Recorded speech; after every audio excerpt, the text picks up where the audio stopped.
भारत देश हमारा ओ राम सिया गोविंद राधे।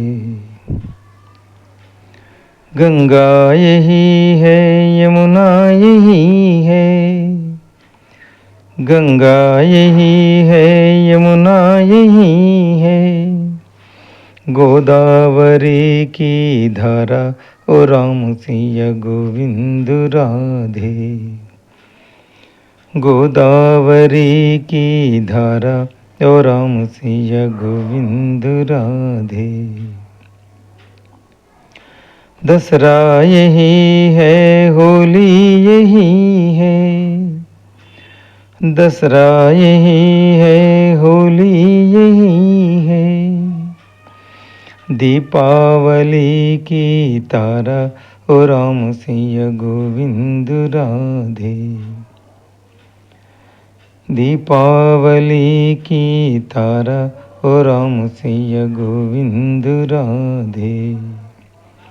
दुर्गा यही है काली यही है, दुर्गा यही है काली यही है, भारत माता प्यारा ओ राम सिया गोविंद राधे। भारत माता प्यारा ओ राम सिया गोविंद राधे।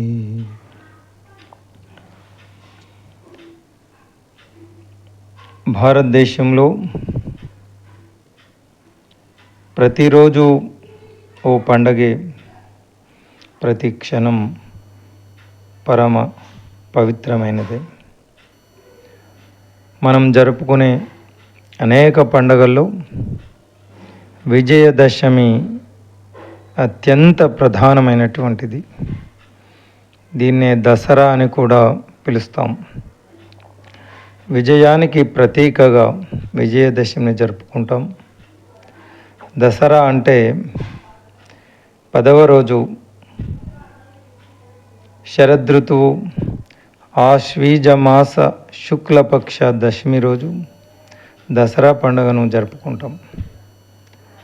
శరన్నవరాత్రులు అత్యంత శక్తివంతమైనవి, పరమ పవిత్రమైనటువంటి కాలం.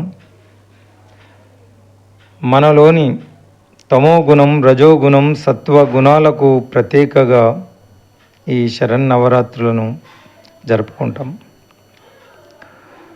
అమ్మవారిని మొదటి 3 రోజులు శక్తి స్వరూపమైనటువంటి దుర్గాదేవిగా ఆరాధిస్తే, తర్వాత 3 రోజులు ఐశ్వర్య రూపమైన లక్ష్మీదేవిగా ఆరాధిస్తే, చివరి 3 రోజులు జ్ఞాన స్వరూపిణి అయిన సరస్వతి రూపంలో ఆరాధిస్తాం. ఈ విధంగా మనలో ఉన్న తమోగుణం, రజోగుణం, సత్వగుణాలకు ప్రతీకగా ఈ శరన్నవరాత్రులను మనం అమ్మవారిని ఆరాధించడంలో అంతరార్థం ఇదే.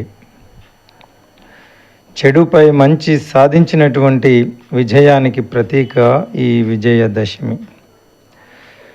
బాహ్యంలో చెడుపై మంచి, దుర్మార్గంపై ధర్మం విజయాన్ని సాధిస్తే, మనిషి ఆంతర్యంలోని అరిషడ్ వర్గాలను జయించడమే విజయదశమి. కామ, క్రోధ, లోభ, మోహ, మద, మాత్సర్యాలు అనేటి ఈ అంతర్గత శత్రువులను జయించడమే నిజమైనటువంటి విజయదశమి. అందుకే చెడుపై మంచి సాధించిన విజయమే ఈ Vijayadashami. Victory of good over evil. ధర్మ సంస్థాపన కోసం దుర్గమ్మ మహిషాసుర సంహారానికి నిదర్శనంగా ఈ విజయదశమి పర్వదినాన్ని మనం జరుపుకుంటాం. అదేవిధంగా రామాయణంలో చూస్తే రావణ దుర్మార్గుడైనటువంటి రావణ సంహారం జరిగిన తర్వాత ఈ రాముడి విజయానికి ప్రతీకగా విజయదశమి పర్వదినాన్ని జరుపుకుంటాం. ఉత్తర భారతదేశంలో ఈ దసరా పండగ సందర్భంగా రామ్లీలా వేయడం జరుగుతుంది. చివరి రోజు ఈ రావణాసురుని పై రాముడు సాధించిన విజయానికి చిహ్నంగా రావణ దహనం కూడా జరుపుకుంటాం. ఇదే కలకత్తాలో బ్రహ్మాండంగా అమ్మవారిని దుర్గా రూపంలో ఆరాధిస్తే, ఇది మహాభారతం.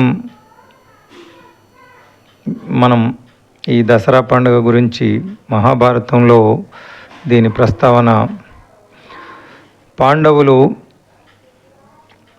11 సంవత్సరాలు అరణ్యవాసం చేసిన తర్వాత 1 సంవత్సరం అజ్ఞాతవాసం చేయడానికి విరాట రాజ్యంలో వారు ప్రవేశిస్తూ వారి అస్త్ర శస్త్రాలను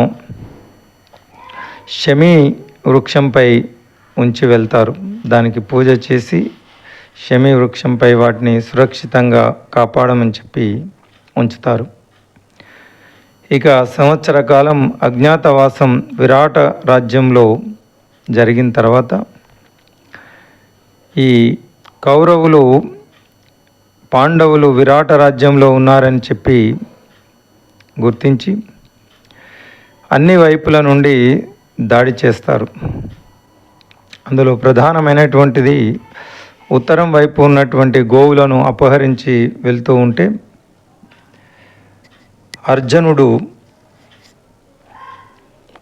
ఉత్తర కుమారుణ్ణి సారథిగా ఉంచుకొని, ఇక అజ్ఞాతవాసం పూర్తి అయ్యింది కాబట్టి ఆ శమీ వృక్షంపై ఉన్నటువంటి తన గాంధీవాన్ని తిరిగి ప్రార్థన చేసి ఆయుధాలకు గాంధీవాన్ని తీసుకొని ఇక బ్రహ్మాండమైనటువంటి ఈ కురు సేనను భీకరమైనటువంటి యుద్ధం చేసి ఓడించడం, ఈ కురు సైన్యమంతా పరాజయం చెంది పారిపోవడం జరుగుతుంది. అది ఉత్తర గోగ్రహణంలో అర్జునుడి వీర విహారానికి సమస్త కురు సైన్యం తల వంచి పరాజయాన్ని చవిచూసింది. ఈ పరమ పవిత్రమైనటువంటి ఈ అర్జునుడు విజయానికి ప్రతీకగా మనం దసరా పండుగను జరుపుకోవడం జరుగుతుంది. అందుకే ఆ రోజు ఆయుధ పూజ చేయడం, అదేవిధంగా వాహన పూజ కూడా చేయడం ఆనవాయితీగా వస్తూ ఉంది. దసరా పర్వదినం రోజు శమీ వృక్షానికి పూజ చేసి బంధుమిత్రులు శత్రువులను కూడా కలవడం, అలాగే అలై బలై తీసుకోవడం, అందరూ కలిసి మెలిసి జీవించడానికి, సమిష్టి జీవనానికి ఇది ఒక చక్కటి నిదర్శనంగా నిలుస్తుంది ఈ దసరా పండుగ.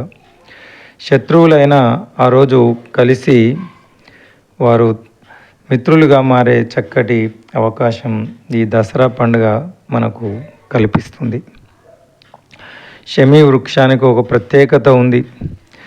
దానికి చెదలు కానీ మరొక విధంగా ఆ వృక్షం నశించదు. కాబట్టి శమీ వృక్షం పైన పాండవులు తమ ఆయుధాలను సురక్షితంగా ఉంచడానికి వారు శమీ వృక్షంపై ఆయుధ పూజ చేసి అక్కడ వదిలిపెడతారు.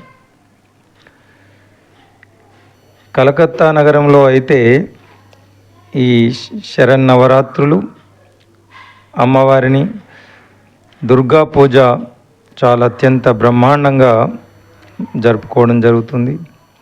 ఉత్తర భారతదేశంలో ముఖ్యంగా అయోధ్య మొదలైన ప్రాంతాలలో ఈ 9 రోజులు రామకథ, రామ్లీలా వారు ప్రదర్శించడం, చివరి రోజు రావణ సంహారం జరిగిన తర్వాత రావణ దహనం చేసి ఈ విజయదశమి పర్వదినాన్ని ప్రజలు అత్యంత భక్తి శ్రద్ధలతో ఆనంద ఉత్సాహాల మధ్య జరుపుకోవడం జరుగుతుంది.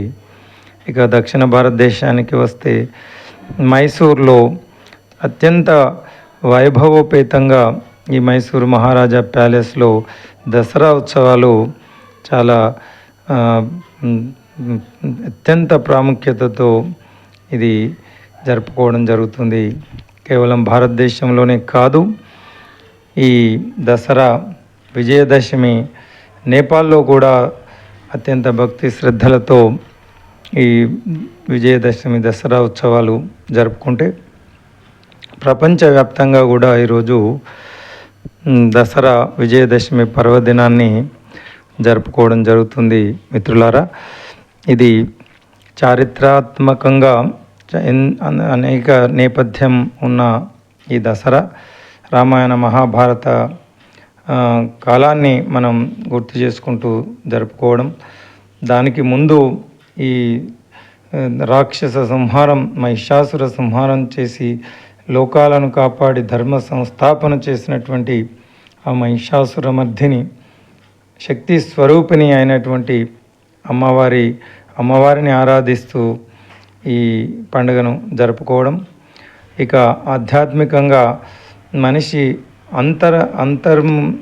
అంతరంలో ఉన్నటువంటి దుర్గుణాలను రూపుమాపడానికి, ఈ అరిషడ్ వర్గాలను నిర్మూలించి చెడుపై మంచి సాధించే విజయంగా, ఆ విధంగా మనిషి తన జీవితాన్ని చరితార్థం చేసుకోవడానికి అరిషడ్ వర్గాలను తొలగిస్తే మనిషి మహాత్ముడవుతాడు, మనిషి జీవితం చరితార్థం అవుతుంది. అందుకే ఈ దసరా విజయదశమి అత్యంత ప్రధానమైనటువంటి పండగగా మనం జరుపుకోవడం జరుగుతుంది.